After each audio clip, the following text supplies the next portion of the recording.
Hello everyone, welcome to back my channel. I hope everyone is having a wonderful day. Before starting the video, please go ahead and hit the subscribe button and give this video a thumbs up.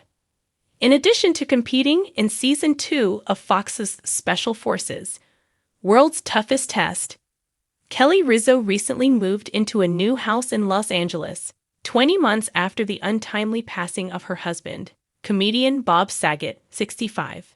Kelly Rizzo is currently quite busy.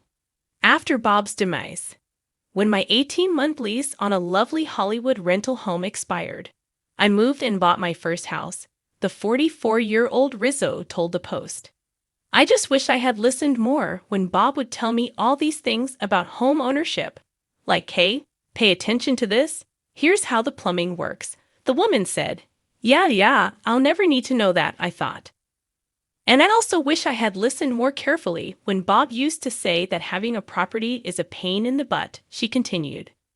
Ahead of its 100th episode, Eat Travel Rock, host Rizzo said she thinks of Saget all the time, every day, and that he has such a huge presence in her new house. He's all over, she said.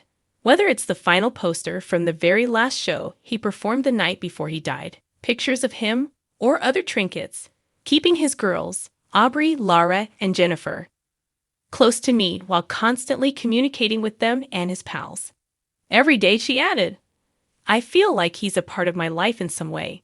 His death is still a very bizarre event, and occasionally when it sinks in, I'm like, wait, what occurred? It still makes no sense.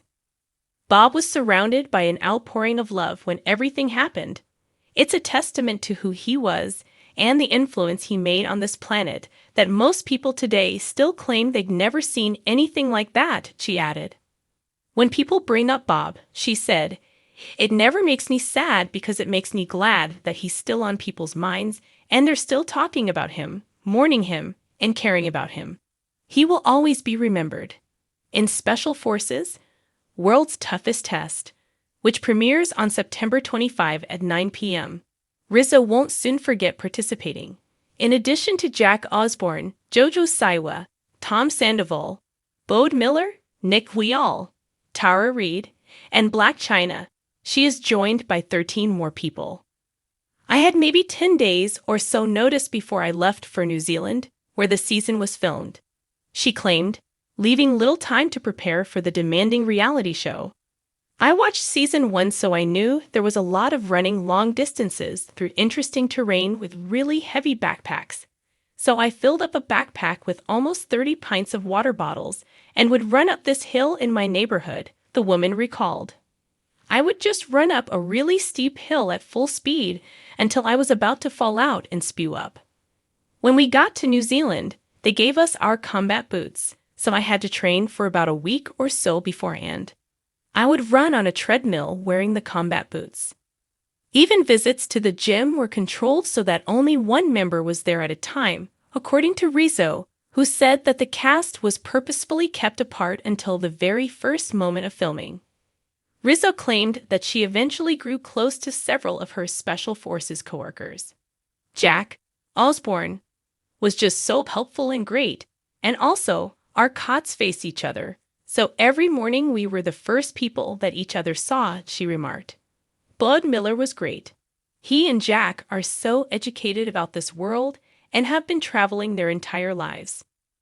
Jojo is so wise beyond her years and so mature for her age. Savannah Chrisley and Jojo were just so cool. She acted as the group's equivalent of the den mother, making sure we were always on time and that our clothing and equipment were uniform. Rizzo declared, this was not a pampered situation.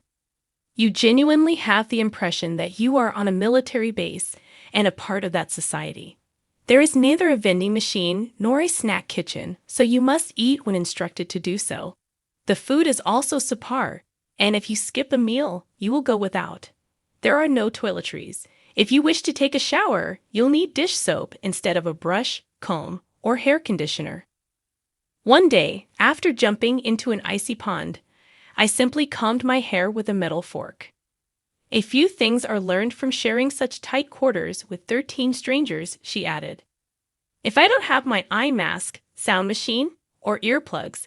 How am I going to go asleep in a room full of 13 other people and people are just going to be snoring?" she added. Jojo was able to simply zonk off and fall asleep, while I only managed to get approximately 3 hours of sleep on average per night. It's a different thing when you're 44 and your back hurts and you're thinking, "Oh God, Tara Reid and Tom Sandoval are snoring and I can't go to sleep."